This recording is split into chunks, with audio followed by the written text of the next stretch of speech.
me a little bit about yourself. So who you are. Yeah.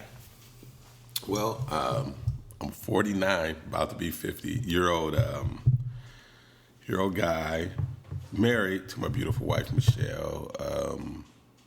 Together, we have 7 kids. Right now, I'm a warehouse manager, and, this is, I'm in the process of changing careers. I'm a Christian. Love the Lord. I'm just I guess just an average guy. Love sports, goofy sometimes. Now, you have a little bit of a different sports background than a lot of people. Some people, like myself, we took it to a certain level, right? Now, I know you're a modest guy. You would, I've gotten to know you a little bit. And this is not something that just sort of just comes out unless someone knows you, right? So, yeah. But I think our listeners would be pretty excited to know a little bit more about your sports career. So tell me a little bit about it, and just at a high level, like some of your main accomplishments in sports. So, I played football and basketball over in Sweden, semi-pro, and I coached too for 15 years. Wow. So it was interesting. The first time I went over there, when I landed on the plane, I'm a 22-year-old kid, skinny, from California, get off the plane, and it's like foot and a half. No, where it's about 4 foot of snow. So I'm looking like, oh my God. Right. Yeah, we didn't see a lot of snow in California, right? No. Right. And it was cold, but the people were nice and stuff like that. And I really enjoyed playing sports over there. Met a lot of friends and have a lot of contacts over there. Played basketball, but I went further with football over there. So right. So I love football. I love just the contact of it. So then coaching. So you're getting paid to play sports. That's like every guy's dream. That's pretty amazing. So how long did you do that for? So I played for 7 years. Okay. And then I got into coaching. Cool. Okay. I had my son, my youngest son, and then I said it was just time for me to give it up. But don't give it up completely, because then I love the coaching aspect of it. Okay, cool. All right. So that's a really cool background, I mean, it's like I think every kid's dream, like, man, I'm going to go pro, and so to talk to someone who, has actually done it is actually really cool, right? And but I think that says a lot about you too as a person. Like, when you could take something and actually take it all the way, you could take that success and convert that into a positive thing for the next career, like you mentioned, right? Right. Like, to be successful in life, you have to be a winner, right? You have to be a leader, and you already have that. So going into this, new career field, I think is pretty good advantage, right? Yeah, and I have the passion for it. I think that's the biggest thing. I think, I was playing both football and basketball at the same time, but I have more passion for football. So I made the choice to stay with that path instead of going the path of basketball, which I could have did. I was equally good at both, but I just stayed with football. So back on cybersecurity. So we've talked about in the past, but for our listeners, I want to bring up a topic that I know is really, something I'm passionate about, and that's helping people. And in cybersecurity, there's good guys and there's bad guys. And right now, the bad guys are kind of winning. The bad guys can pretty much get into anything they want, anyone's computer they want, and I mean, they are, I kind of draw the line at hacking grandma's computer. You know what I mean? Yeah. I mean, there's so many innocent people out there, and they're getting their files completely destroyed or ransomed, and people don't have the money to pay the ransom, so they lose everything. I mean, there was a story here, Larry, about these nursing homes that were hit. Wow. So we're talking like over 400 nursing homes were ransomed, and some of the people in the nursing home, they needed to get their prescriptions filled. and they couldn't fill the prescriptions because those were on the computer, and they didn't know what the prescriptions were for some of these people. And can you imagine that? I mean, imagine your parents at a nursing home, and all the computers are ransomed. You just need the prescription to help your mom, out, right? And these hackers, hiding somewhere like cowards, are sitting there wanting to get paid, wanting money, and all these innocent old people. The most fragile and the weak of the weak, the weakest part of our world, of our civilization, are sitting there as victims. And so in cybersecurity, I want to help those people. I want to help people that are being targeted like that. And so you have the good guys and the bad guys. So, we're part of the good guys. We want to get out there. We want to learn this so that we can actually help protect people, right? Exactly. That's one of the biggest reasons that I'm getting into it. That's something that really breaks my heart. I mean, you got somebody's grandmother, or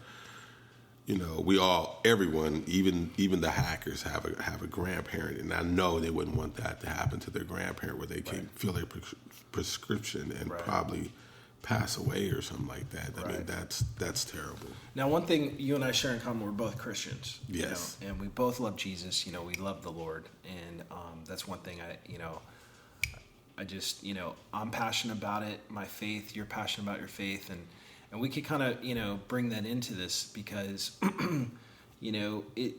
it's really, if you take a step back and you look at what's going on with the hacker here, they're choosing money, right, over someone's well-being, right. And when they're going after hospitals now, people, there's been studies I just read on, I believe it was on Brian Krebs. He's a really good source for cybersecurity on the internet.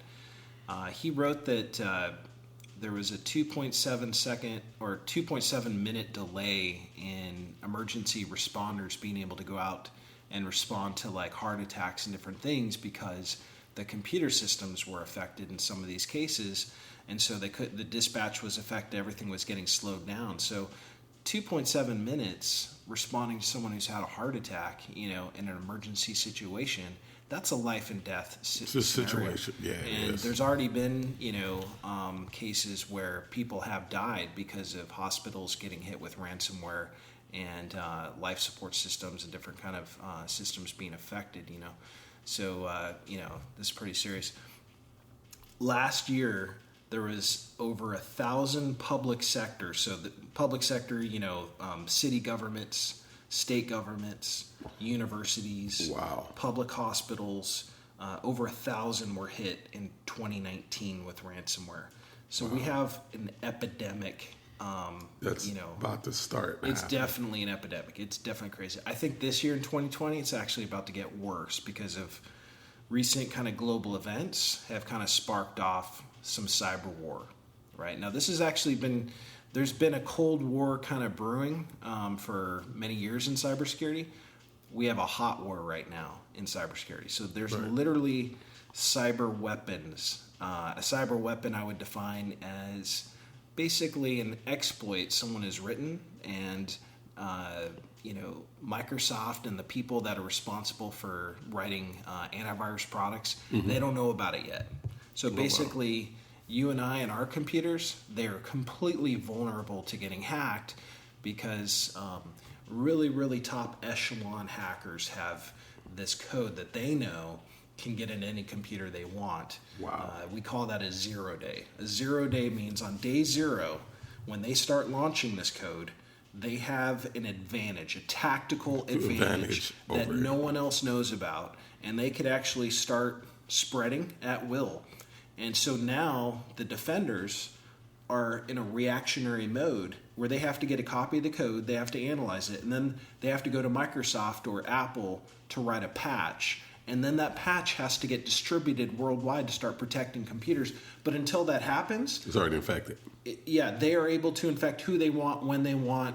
It's on their terms, right? So that code, we call a cyber weapon, that is in a hot warfare right now between nation states. So they're writing code, they're launching that against each other. And what's happening right now, maybe 10 years ago, and we could actually go back and start kind of looking at some of the first victims. Nation states started attacking civilian entities. So it used to be, pretty much a lot of the conflict at that kind of nation state level hacking team was more nation against nation. Right. What's happening now is we're seeing certain governments like North Korea going after U.S. companies, so civilian companies. Like a Ford or Kellogg or something like that. Even chiropractic offices, dentist offices, they don't care. Because what they're doing is they're spreading a blind attack against the entire U.S. population, hoping that anyone will click on a link. And then what happens, this is actually kind of interesting. I'm describing a particular code called Emotet. Okay, so Emotet is the name of some code that comes in the form of a Microsoft Office document. So it could be a Microsoft Word document most commonly. And when you click Enable Macros, it actually runs some code on the background to infect the computer, right? Wow. And so in the Microsoft document, it typically says something like, hey, this is an Office document. You need to click Enable Macros in order to get the document. And 9 out of 10 people are probably going to just click that button to turn that on, right? Right. And when that happens, the computer's instantly infected. Right. And that's Emotet. So the authors of Emotet are pretty much non-discriminatory in nature. They send that to everybody. Yeah, they don't care who it is. They don't care who gets it. That is like dropping a cluster bomb on a U.S. city. Because you're not attacking a military installation at that point, right? If you're North Korea, or you're Russia, and you wrote Emotet, you're not dropping that on a U.S. base. You're dropping that bomb on an entire city. Wow. And they don't care if they hurt a hospital. They don't care if they hurt a nursing home. They don't care if they hit a little kid's elementary school and these kids don't get education. They don't care. Right. They literally are attacking. So it's game on. I mean, this is the state of things right now, right? So when this thing goes out, this is what happens next. The hackers have signal coming in. So signal is like a packet from the infected machine that reaches back out to the hacker's computer, and it tells the hacker who they infected. All the information. And then it ranks it in terms of the number of computers at that location. And so they sort it, and they actually sort it to, okay, we just infiltrated a company with 1,000 computers. And then we just infiltrated someone's house with 1 computer. Which one do you think the hackers are going to kind of focus on? Oh, the 1,000. The 1,000, because that's the bigger payday for them. Right. So the fact is our machines at home, they may already be infected. Exactly. But it just hasn't been a priority for the hacker to kind of focus on right now. They've probably infected, if I kind of put a number on it, 50 to 60% of all the world's computers at least at this point have probably been owned by some hacking group around the world, whether it's North Korea, China, Russia, Iran has a pretty decent hacking group. Vietnam has a decent hacking group. I mean, there's hacking groups all over the world, and they own these things. Now, what they're doing is they're basically looking at the list and they're focusing on the targets that are sitting there waiting for them. So Emotet, it sits there, it runs, and then it becomes what's called a downloader or a loader, where it will basically pull down additional threats onto the machine. Oh, wow. So the hackers can send a command to it when they're ready. So this could be days or weeks later after the infection, and they can issue a command to pull down additional malicious code onto the machine to do what they want. So Emotet can bring in something called TrickBot. TrickBot is typically kind of the second stage. So, in a rocket, you got that first stage to get it up into orbit, and then and then that kind of falls off, and then you got a second stage rocket that kind of takes it to the next level. Yeah. So Emotet, its job, it's a Microsoft Office document, and its job is to get you to click on that link. Wow. Once you click on the link, the computer's infected, and it's now the hacker's looking at the list trying to figure out, okay, who am I going to, hack? And once they decide, okay, game on, I want that machine, then they'll bring in something like TrickBot. TrickBot, what is it going to do? Its job is to basically spread to the other machines on the network to take them over. Wow. Okay. Now they own everything. Now they have a complete list of who the network administrators are for that company, because they're the ones that have what's called privileged access, the ones that have the keys to the kingdom, the ones that if you can actually hack a network admin at a company, you can get onto any server you want. So now they've been able to move laterally, not only from the computers to the servers. Now, the first system that they attack next is the backup system. The backup system is the target for most of these hackers. And it's because if they can actually get into the backup system and delete it, and delete the backups, then that gets ready for the third stage of the attack, the ransomware. Right. If they can delete backups, they will then move on and typically distribute something like Ryuk. So Ryuk ransomware, we believe, was written most likely by a group in North Korea. Wow. And there's a couple of organizations like CrowdStrike and a few others that believe that at some point in that code, it was shared with Russia to a cyber crime group in Russia who has actually been developing Ryuk kind of since then.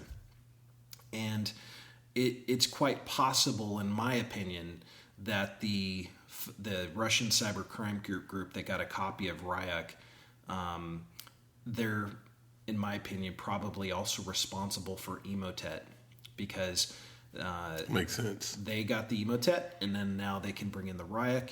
Whereas in my opinion, I think North Korea just wrote the ransomware initially. Okay, so one of the things TrickBot does when it gets on a machine is it disables the antivirus. Right, that's the first thing you want to. Yes. So you get into the system, you disable the antivirus, you delete the backups, you bring in the ransomware, and it's game over. Now this stuff, it happens at the rate of about 1 computer per second. So if you have 1,000 machines, it's game over in about 1,000 seconds. And that's not enough time for someone in IT to really react. Right. A lot of the times IT, they'll start turning off machines, right? It's not a bad strategy. But can you really get to every machine in an organization, with 10,000 computers? You really can't. No. Now, there's an example of this. I think it happened to Marriott here. Oh, yeah, man. Yeah. The Marriott Hotel. It was big when they got a hold of people's credit card information and stuff like that. Right. It happens. It happens like lightning, like very quick. So, but it is a common strategy to start shutting down machines. Right. And it's not a bad strategy, because if you think about it, if you shut down all the machines, that initial computer that became the beachhead that is sending signals back that allows the attackers to reach into the network and spread, if you can cut off, it's called the command and control channel. If you can cut off command and control, that allows you a little bit of time, a little breathing room to kind of start rebuilding your systems, right? So that's generally why that strategy is there, to start shutting down. So, interesting stuff, right? The ransomware, once it gets actually in there, it's usually game over at that point. We're talking, you don't have backups anymore, so you can't recover your data. You have 2 choices now. Right. You either pay the ransom, right? Or you got to destroy you lose all your data forever. Yeah. And so some organizations have actually gone out of business. I was just reading about that. It's in the headlines. There's an organization, now this is actually interesting. They paid the ransom, and the hackers were not good, upstanding, moral people.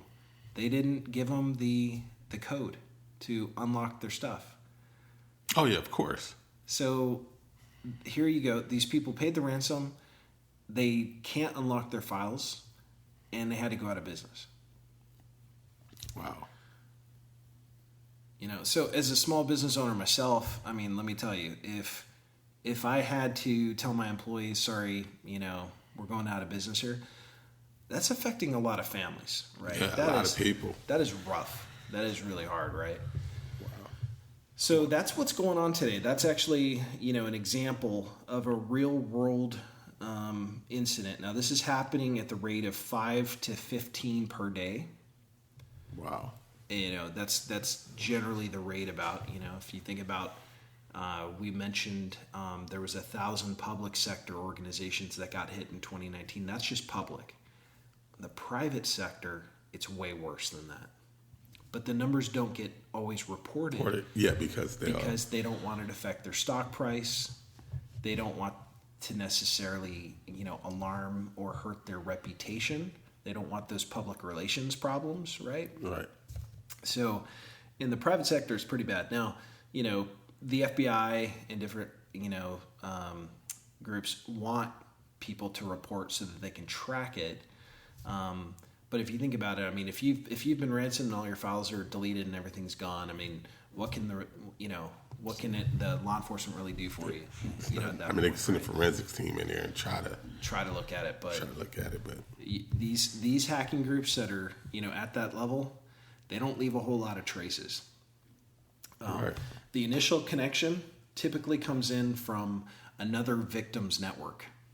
Oh, wow. Yeah. So what the hackers will do is, they don't make the connection from their home machine, right? They'll actually connect to another infected machine, maybe connect to then another country, and then another country, and then from there maybe then bounce off and infect, that company. So right. There's very difficult to trace, that kind of thing. Very, right? yeah. You got to sit there and hope for something and see a mistake here or there. Yeah. In a lot of these countries that host these hackers, there's no extradition treaty. So even if we did have the evidence that they did something wrong, their host country isn't going to turn them over to law enforcement for prosecution. Right. So, if you're a hacker, and that there's no way you're going to jail, and the average ransom payment for one of these like big company takeovers is $700,000. We're starting to actually see there's a new strain of ransomware called Maze ransomware. Wow. It's going in the millions of dollars, and that's attracting a lot of attention by people. I mean, some of the countries around the world, $1 million is extremely significant, an attractive goal, for a hacker, in a poor country, right? Yeah, $1 million, they'll be set for life. Can you imagine the temptation?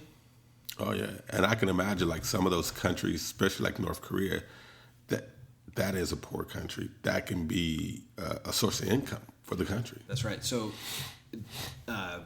the United Nations issued a report on that, and they said that the U.S. sanctions are so crippling that the government of North Korea has actually set up a hacking group that is specifically doing ransomware to bring in revenue because the sanctions are hurting them so bad. So the ransoms, the UN reports that I think that the North Koreans have been able to get $1 billion in ransom payments. $1 billion.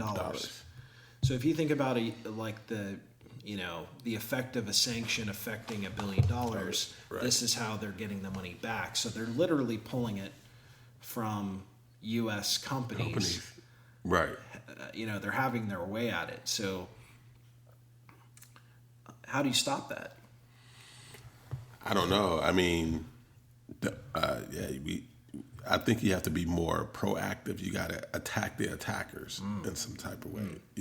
Be more on the offensive and not on the defensive. And I know I heard of you're supposed to you should back up all your stuff on a different server. Yep, that's right. That's right. And then, you have your main server, but you have your backup on a different server. That's right. So if that does happen, you can your stuff is still backed up. You nailed it. You perfectly nailed it. The number one deterrent to ransomware is a backup. Yeah. If you have a backup, you don't pay the ransom. If people stop paying the ransom and there's no money in it, Right. then that hacking group is wasting their time. They're going to figure out something else. They're going to move on to something else. Right.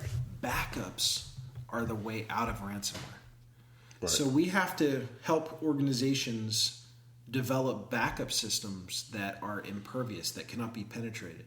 Right. And so I had a conversation yesterday with a organization that's responsible for radio stations across the United States. So they basically own a lot of the radio stations across the U.S. Wow.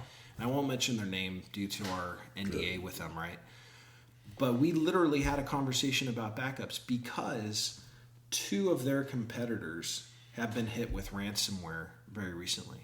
And this is a problem for radio stations. Imagine you're in a studio and you have a computer that has all the songs that your DJs are playing on air. And content and stuff. And boom, that thing gets ransomed. What are you going to play on air? Nothing. Right? And will the advertisers really be paying if you can't play their ads on air? Because those are all on the computer too. Those are all hit, right? Right. So that's a revenue impacting issue where that business can't function, right? Right. And the way, or the conversation I was having with them yesterday was, you have to treat that backup system like it's the most important thing. As a matter of fact, I said in this conversation, you should probably have someone leave this conversation and go focus on this problem right now. Like that's how urgent this is. Right. Like this ransomware, this could hit you tonight, this could hit you tomorrow, and you need to expect it's going to hit. You need to actually assume it's going to hit. Exactly. And have a plan in place ready to restore this back. So we went into excruciating detail on backups. And I think it's probably, we should dedicate an episode to securing backups and how to do that and actually talk about that. Because I think listeners would probably really want to dig into that. To dig into that. Yeah. I think anyone that listens, that's something that they would just love to hear about. Just, right. You know, how do I have my backup system and how do I create one that is impenetrable? That's right. You know, that's right. You know, yeah. So we'll talk about like the common flaws that 90% of organizations are doing with their backups. And then we'll talk about some organizations that have been able to successfully protect their backups from ransomware. How did they do it? You know, so we'll kind of share some of those tips. Oh man, that'd be awesome. That'll be pretty cool. That'd be pretty cool. Awesome. Oh yeah. Okay, now Larry, I want to get back to you, so I'm going to switch gears and get a little bit more into your history. You said you've been thinking about cybersecurity for 4 years. 4.5 years. Tell me about that. So the whole thing about that is something I don't know. I think the Lord put that in my heart and just put that on me. And why cybersecurity out of everything, I don't know. But it's something that he just put on me, and then been drawing my interest ever since. Now, you had a relative, correct me if I'm wrong, in D.C. that was working for, I believe it was Treasury? Yeah, he was the head of cybersecurity for U.S. Treasury. And that had some influence on you a little bit. Yeah, it did, because I was already looking, to do cybersecurity. And then, this is a cousin I haven't seen in over like 35 years. And I only knew of him because I met him when I was a little kid, and he was like a flashy Mercedes, and we go out and eat. Then, we're talking, and then he's like, yeah, Larry, you got to come visit me sometime at the U.S. Treasury Department. I was like, huh? So what do you do there? You're like a banker or something? He said, no. He said, I do cybersecurity. And I was like, man, that's something that I've been looking to do. So I came to the U.S. to visit D.C. for a couple of weeks to see if I liked that area and Maryland, and then leaving and going back to Sweden because I was over there at the time. I said, I was like, wow. I mean, it was just, everything was kind of like mind blowing, but it was awesome. And so he was an influence on you a little bit. Yeah. And then in terms of education and stuff, I know you were looking at some different kind of education options. So tell me a little bit about that. Like, what were you planning on kind of studying for cybersecurity? At first, I didn't know because I'm researching. I'm putting in cybersecurity and then just like information technology and a whole host of stuff that has nothing to do with security. So because I didn't know, I didn't know you had to learn how to be a programmer. You have to learn those things to get into the other part. So I'm sitting there like, man, where's the security part of it? I thought it was totally different, but it's not. Right. And then in terms of like some of the certifications and things you're actually considering, what are some of the things you're looking into to kind of prepare for a career in cybersecurity? So I have been for the past year getting everything straight to get into a school called My Computer Careers, and they're going to help me with all the little certifications you have to get on the way. I think one was like a AAA. I don't know all the names of the certifications, but they had like a whole. I think it was about 4 or 5 of them. Okay, maybe for our listeners, because we're going to have a lot of listeners on the podcast, right? Maybe for our listeners, we'll put a link to that school so that those that want to get into and kind of see that after you've kind of maybe gone through it, then you can actually endorse it and say, yeah, that was great, or what your experience was. Yeah, but I won't mention it now because that's something that we don't want to endorse now. What if the school's terrible? Yeah, that's true. Yeah, we don't know yet. But it'll be fun as you're going through that journey, right? Because we want to do these kind of podcasts regularly to update our listeners about, what's going on. It's kind of like, remember the Truman Show? Yes. The movie? Yes. Kind of like when they were following this life, kind of going through the stages. Yeah. And this kind of like that, but it's not like following my life, but it's kind of following the stages of. Exactly. Because I think, there's a lot of people that want to get into this career, but they don't know how. Yeah. And so what we were talking about, kind of the vision for this podcast, is to share our story, like me as a mentor helping someone get into cybersecurity. And in that way, if there's a lot of people that want to get in this career, they can listen and kind of just, hear the story, the process, right? Exactly. So we're just kind of sharing that knowledge, and this is kind of fun too, right? No, this is awesome. So the whole thing was, what I think is so crazy too. So the Lord put my cousin that I haven't seen in my life, and then He put you in my life. That's right. Yeah. And it was so just like surreal when I kind of think about it. Because I didn't know that you did cybersecurity. So we go over Dan's house and we eating and stuff. And then I told you my interest. And he was like, yeah, that's something I do. And I'm sitting there like what? Like, God, like, this is... Right. And, I remember that. And it's so crazy that he put on me that like 4.5 years ago. That's wild, right? And it's a true story. It's true. Yeah. It's crazy.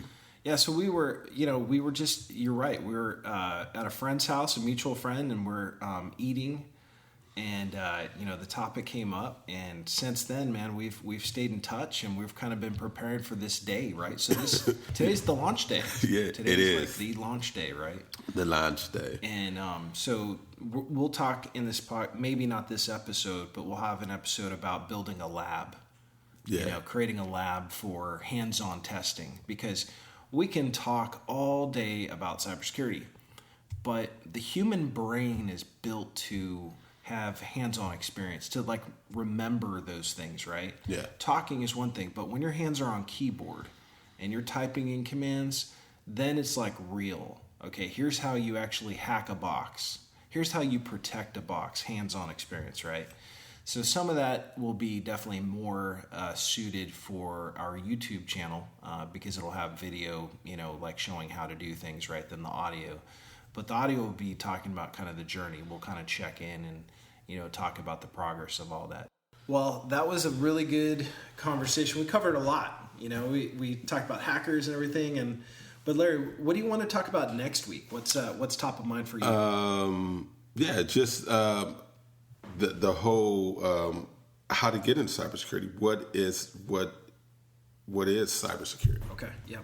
So, what are some of the kind of the top questions you'd like to get into next week? Like some of the careers, like a penetration technician or a security architect, or some of the hunters, the incident responders. Like, what do they do? Or the forensic part of it. Awesome. So next week, Larry, so we'll answer those questions. Also share with you a story of a guy I mentored, who he got out of the military. Okay. We spent a little bit of time together. We showed him how to build a lab, and then he was able to get into. He was actually able to get hired as a security operations analyst for one of the government's leading agencies. So we'll spend a little bit of time talking about his story. And thank you all for listening. Hope you guys enjoyed it. Please share this podcast with anyone you think might be interested in a career in cybersecurity. And thank you all for tuning in. Thank you.